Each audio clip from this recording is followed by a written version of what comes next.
Morning, Jay. Good morning. We wait for Tony. Here we go. Tony. Do you ever recall rolling around in a limousine in your minor hockey days there? Wow, holy cow. No, but they're called the Bruins, is that right?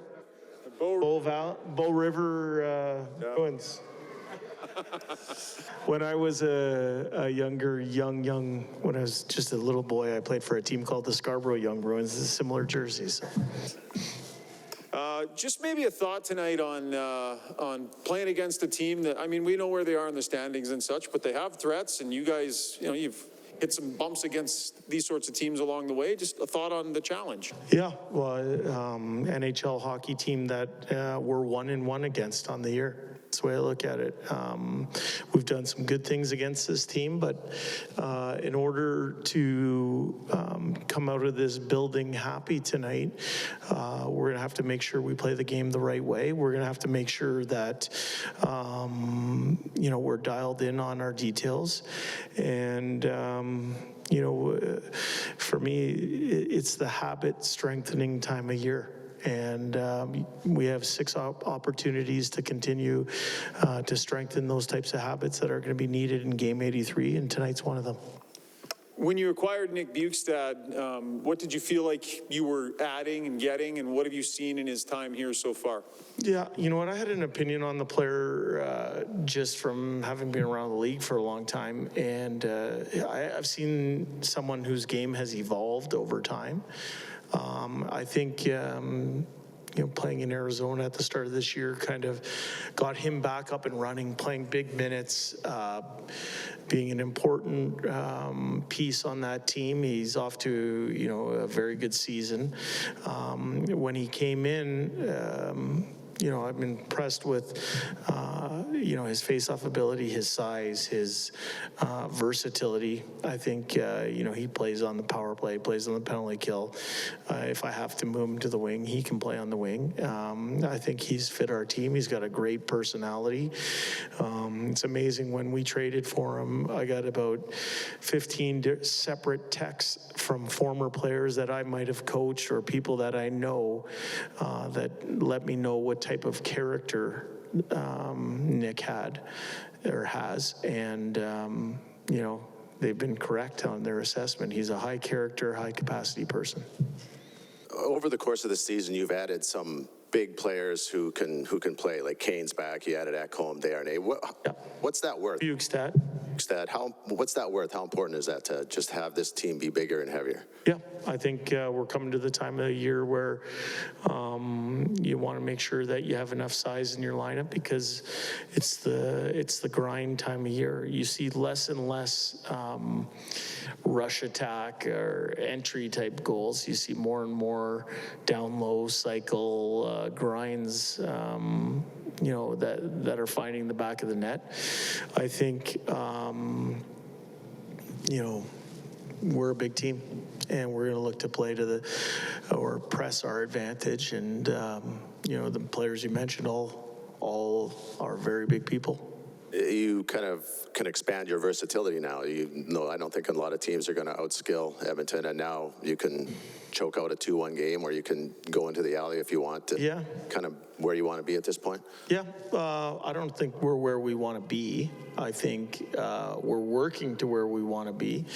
I would like to see our team play to our full potential, and I don't think we're there yet. I think there has to be a level of consistency. Now, you might look at me and shake your head, because we just, I think, set a record in the month of March for 12 wins for our organization. If you think of the proud history of this organization, you know, I'm happy with that, but I think there's more there.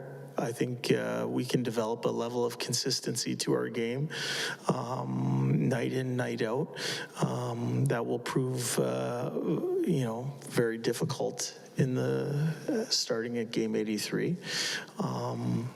We'll see. We got, like I said, we got 6 opportunities to continue to work at it and be ready. You had prior history with Desharnais. He made his NHL debut in Anaheim. Yep. What have you seen in his 30 games up so far? You know, I don't know what you guys see, but I see somebody who is very comfortable.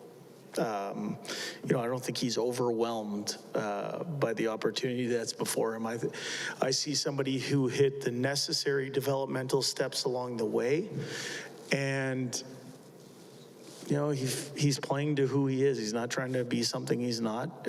He's a big shutdown stopper type D-man that relishes time on the penalty kill, that relishes the opportunity to be in a shooting lane, that relishes his job in boxing people out with a level of authority and a level of urgency that I think makes us a better team. So I see the same guy I saw in the American Hockey League. He's just doing it at a higher level versus better players. Jay, your offensive ability of your team's unquestioned, but how encouraging is it to you as a coach to go into a game against the Kings, a team that you know is going to clog things up, and win that game? Yeah. You did, going into the game, knowing it, and executing. Yeah, I thought it was encouraging. Both games that we played against the two teams that were ahead of us at that time last week with Las Vegas and LA. Those games we won in different ways. So it showed a pliability or flexibility with us being able to win different types of games. I think that's encouraging. I think part of winning games in the National Hockey League comes down to you and your execution, what you're trying to do, but it also comes down with an understanding of what it's going to take to beat the opponent that's in front of you.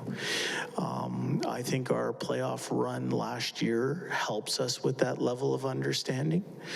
And if you were going to ask about the secret sauce of the Edmonton Oilers, I would say it's that understanding. We feel we can win games in different fashions. And as we look to take steps, we're going to have to do that going forward. You've answered a couple questions today about the different ways that you can win games, the different type of games you want to win. Yep. What kind of game do you want your team to play and win each night? What's your goal game-wise each night? Well, I want to be a team that's ultra prepared, that's willing to bring our game to the other team, and that has an understanding of the strengths of the other team. So we might have to adjust. I think, we talk a lot about 12-6 versus 11-7, or how we move people around the chessboard, that type of thing. I think that shows that we're willing to adjust in order to win. We're not stuck in old pathways or old patterns. The only thing our team is about is making sure that we get the win on that night. You hear me say it ad nauseum every single day I walk in here, is that we're focused on the 2 points that are on the table. Tonight it's against the Anaheim Ducks. We know what they do well. We have respect for what they do. We have respect for their players, but we have a game plan to beat it. So 2-0 or 6-4? We'll see.